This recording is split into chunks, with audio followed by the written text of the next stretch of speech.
Radhika YouTube channel আপনাদেরকে স্বাগতম। ত্বকের রঙের ব্যাপারটি অনেকাংশেই বংশগত, যদিও আজকাল অনেক আধুনিক উপায়ে বেরিয়েছে ত্বকের রং উজ্জ্বল করা। তবে এই অবসরে আমরা আলোচনা করব কি কি উপায়ে শিশুর ত্বকের রং নিয়ে যত্ন ও গাঢ়ত্বপূর্ণ থেকে উজ্জ্বল করা যায়। গরম তেল। বাচ্চাদের ত্বকের জন্য নেওয়া একটি ভীষণ কার্যকরী উপায় হচ্ছে গরম তেল মালিশ করা। সেই সাথে বংশানুক্রমে চলে যাওয়ায় এই ত্বক পরিচর্যার পদ্ধতির মাধ্যমে শিশুর চামড়া আরও সমৃদ্ধ এবং উজ্জ্বল হয়। আপনার শিশুকে আপনি রোজ নিয়ম করে গরম তেল মালিশ করুন, রেজাল্ট আপনি নিজেই দেখতে পারবেন। ব্যবহার করতে পারেন ঘরোয়া বডি প্যাক। শিশুদের ত্বক বড়দের ত্বকের 10 গুণ বেশি সংবেদনশীল হয়ে থাকে, সুতরাং তাদের ত্বকের যত্ন নিতে আপনাকেও সংবেদনশীল হতে হবে। শিশুর ত্বকের যত্ন নিতে সপ্তাহে একবার বডি প্যাক ব্যবহার করতে হবে, তাই বাহিরের জিনিস ব্যবহার না করে বাড়িতেই এই প্যাকটি বানিয়ে ফেলুন। তাই বাহিরের জিনিস কিনতে যাবেন না, বাড়িতে হলুদ, দুধ এবং চন্দনের গুঁড়ো মিশিয়ে তা শিশুর ত্বকের জন্য ব্যবহার করতে পারেন। তবে বেবি স্ক্রাব। শিশুর সংবেদনশীল চামড়ার কথা মাথায় রেখে বেসন, দুধ, হলুদ এবং গোলাপ জল দিয়ে বানানো একটি বিশেষ স্ক্রাব, যা বাচ্চার নরম ত্বকের উজ্জ্বলতা বাড়াতে এবং এই জিনিসটি ঝুরি মেলার ভাবের মতো হয়ে থাকে। ময়শ্চারাইজার। শিশুর ত্বক যাতে শুকনো না হয়ে পড়ে সেদিকে খেয়াল রাখুন। বাচ্চাদের জন্য তৈরি ময়শ্চারাইজার ক্রিম ব্যবহার করুন, অথবা বাজারে এমন কিছু প্রচুর পাওয়া যায়, তবে শিশুর জন্য সেরাটাই নেবেন বলে আশা করা যায়। সঠিকটি বাঁচতে না পারলে চর্ম বিশেষজ্ঞের সাথে কথা বলুন, এমনকি আপনার শিশুর ত্বক পরিচর্যার একটি অন্যতম শ্রেষ্ঠ মাধ্যম খুঁজে পাবেন। দুধের স্বর এবং বাদাম তেল ব্যবহার করতে পারেন। এই দুটি উৎপাদন ব্যবহারের ফলে আপনি শিশুর ত্বকের পরিচর্যার জন্য দুধের স্বর শিশুদের চামড়ার রোগ নিরাময়ের ব্যাপারেও খুব কার্যকরী হয়ে থাকে।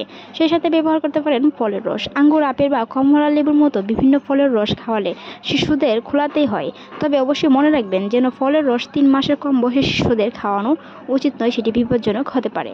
জিনিস মাথায় রাখতে হবে, যখন আপনার শিশুকে গোসল করাবেন সেই সময় অবশ্যই শিশুকে রোদে নিয়ে গোসল করাতে হবে, অথবা গোসল করানোর আগে শিশুকে অবশ্যই রোদে দিন। রোদে ভিটামিন ডি থাকে, যা সুস্থ থাকার জন্য খুবই উপকারী। শিশুর গা মোছানোর দিক নজর দিতে হবে। গোসলের পর শিশুর গা মোছানোর দিকেও নজর রাখুন। নরম তোয়ালে ব্যবহার করুন, যাতে অত্যাধিক ঘষাঘষিতে তার গায়ে ফুসফুসি না পড়ে। এমনকি বাচ্চাদের ত্বকের পরিচর্যায় এটি একটি গুরুত্বপূর্ণ দিক, মাথায় রাখবেন। তাহলে আর বিশেষ ভাবনা নেই। উপরে পরামর্শগুলো মেনে চললে আশা করছি আপনার সকল প্রশ্নের উত্তর বা আপনার সকল কার্যকরিতার দিকটি পেয়ে যাবেন।